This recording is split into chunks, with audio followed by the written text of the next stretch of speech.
Firearm seized in Mandeville Taxi Park. Police seized a firearm after it was found in a bag in a taxi park in Mandeville on Monday afternoon. Officers say about 4:30 p.m., a police team saw the bag on a wall at the Santa Cruz taxi stand. It was searched, and a revolver along with 3 9mm rounds and 138 round was seized. No one was arrested in the seizure. The seizure of the firearm follows 2 shooting incidents in Manchester, which left 3 people dead and 2 people injured within a 24-hour period. JPS renews warning against impersonators as police arrest alleged poser. The Jamaica Public Service JPS is once again warning the public against making payments to individuals or themes who are posing as JPS workers and offering to reconnect electricity for a fee.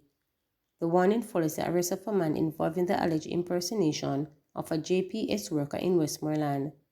It is reported that the individual in question, who is neither a JPS worker nor contractor, was brought in for soliciting payment from residents and promising to have their electricity reconnected. This is the second time JPS is issuing this warning in the aftermath of Hurricane Beryl. The first time the company alerted the public was just 2 days after the passage of the hurricane, when reports of unscrupulous activities had emerged following the damage to the electrical infrastructure.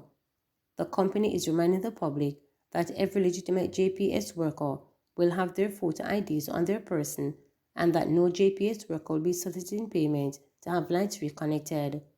Noting that the practice is unethical and illegal, JPS reiterates that acting puts the lives of culprits and the customers who are paying them in danger, as well as endangers the JPS workers who are currently on the ground interfacing with the lines and electrical infrastructure. It added that engaging in the practice could significantly set back its restoration efforts. Customers may make reports about impersonators by calling the JPS Customer Care Center at 888-225-5777 or 888-935-5377. St. Elizabeth inches closer to full power restoration following Hurricane Beryl. St. Elizabeth, which was hard hit by the passage of Hurricane Beryl, continues to inch closer to power restoration. Energy Minister Darrell Voss indicated that 83% of Jamaica Public Service JPS customers in the parish were still in darkness some 11 days after the Category 4 ravaged the island. In an update, Member of Parliament for St. Elizabeth Southwest Floyd Green said while persons are eagerly awaiting the return of electricity, he trusts that Mr. Voss and the JPS will address the issue soon.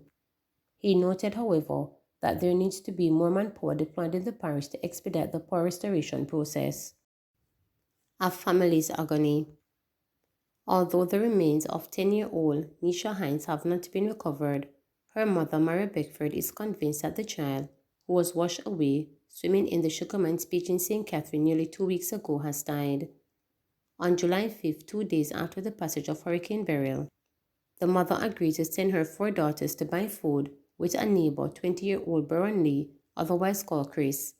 Instead, Lee reportedly took them to a joyride in the vehicle of another male friend to Sugarman's Beach in Helsher, St. Catherine, where a double tragedy would unfold.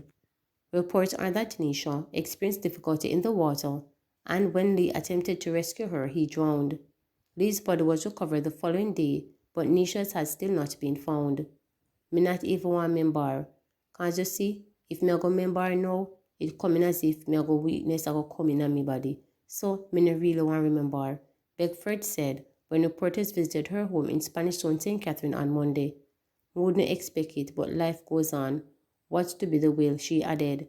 It hot, the belly pain they hot. It hot till it can't talk no more. It hot like fire. She said the eldest of her daughters, who is 18 years old, was among the group. She said she was confident that they would be protected when she permitted them to go on the road. Lee, she said, would come to their home on weekends, and he had a friendship with the family for 3 years, so she trusted him. Them say, Mommy, we'll go on the road at Old Harbour Road. And me say, okay, it's not the first, it's not the second, it's not the third time. So me think it's out at Old Harbour, them is going. Them usually go buy ice cream and piece of chicken and come back safely, Beckford said, seated on her veranda. If them they tell me say them a go see down there so, me woulda stop them because me know storm blow, so nobody now go a see, nor nothing like that, she stated. Beckford said she was notified of Nisha's possible drowning while cooking their dinner. Harold Hines, the father of the girls, who was working overtime that evening to provide for the family, recalled that he felt troubled when he arrived home at sunset and noticed the girls were not home at all. He said he kept his concern to himself because their mother said she had sent them to buy food. Now he is distraught. God Almighty know ya man, me just a go along, he said on Monday, trying to put his emotions into words. He said that before going to work that morning, the family bond was strong and the atmosphere joyful. Now they sit in silence inside the house. Hines told reporters that they had been at the home all the time. The girls would not have left the house. It's a trick catch him, the mother, but it couldn't catch me. But I know the first time them go out and do this and come back, Hines stated. One thing he will miss about his youngest child is that while frying eggs from their hens for herself, she would prepare one for him as well. Normally, the egg them can't wait in the fullness, Beckford chiming in. She always take them out. She's a good little girl. She have behavior. She will cook her little pot. And sometimes me have to say, Nisha, don't go up on the pot, don't go on the stove with the pot, cause me don't want the stove blow upon you. She will fry dumpling too. The mother said that Nisha's report card remains uncollected at the Horizon Primary School, as it makes it absolutely no sense to collect it because she's not here. In the moment when she was first notified of Nisha could not be located, she felt like dying. Coming like a dead me one dead when me hear that. True them tell me say a Old Harbour Road, so me won't expect say over there so them go, she stated. The mother said that the eldest daughter, who was locked away in her room during the time of visitors, is taking a blow very hard, primarily because she witnessed the unfolding tragedy. Even the authorities are still searching for Nisha's body. The police held a candlelight vigil on Sunday night in her memory. 212 school damaged by Hurricane Beryl, stated Education Ministry. The Ministry of Education and Youth is reporting that 212 schools sustained damage during the passage of Hurricane Beryl and will need repairs in time for the reopening of schools in September. The ministry provided the update in a release on Monday. According to the ministry, based on post-disaster assessments, as at July 11, it has categorized the affected schools in priority levels to streamline and accelerate the repair process. It noted that from the Priority 1, 64 schools have been identified as severely damaged and will need immediate attention to effect repairs in time for school reopening. The ministry said that these schools will be assigned to contractors under an emergency contract procurement strategy, and repair works will be monitored by the Technical Team Unit and the National Education Trust. 58 schools fell under the Priority 2 grouping.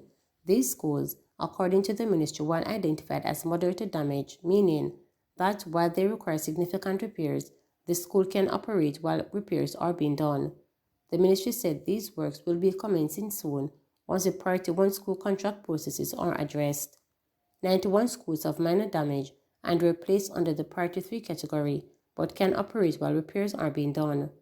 In the meantime, major minor and cleanup works are scheduled for the week of July 19, 2024, using the emergency procurement process. The ministry said Permanent Secretary Dr. Kisan has approved the processing of $210 million for disbursement across its 7 regions, $30 million per region, by July 17 to address urgent needs needed. Regions are advised to reallocate funds as per the post-disaster assessment report to ensure that schools can operate smoothly when school starts in September 2024. Additionally, the ministry said schools have already received their tranche of regular grants and maintenance grants, which were disbursed in the June 2024. Administrators are encouraged to use these funds with the guidance of the technical team in the regional offices for urgent repairs with proper documentation for reimbursement. Noting that the ministry's commitment to a swift and coordinated response, Education Minister Favor Williams said, "The safety and well-being of our students and staff are top priorities. We are working diligently to ensure that all necessary repairs are completed promptly so that schools can reopen safely in September." The technical team's presence on the ground and their ongoing support have been invaluable during this time of recovery. Please remember to subscribe, like, share, and click the notification bell for daily updates.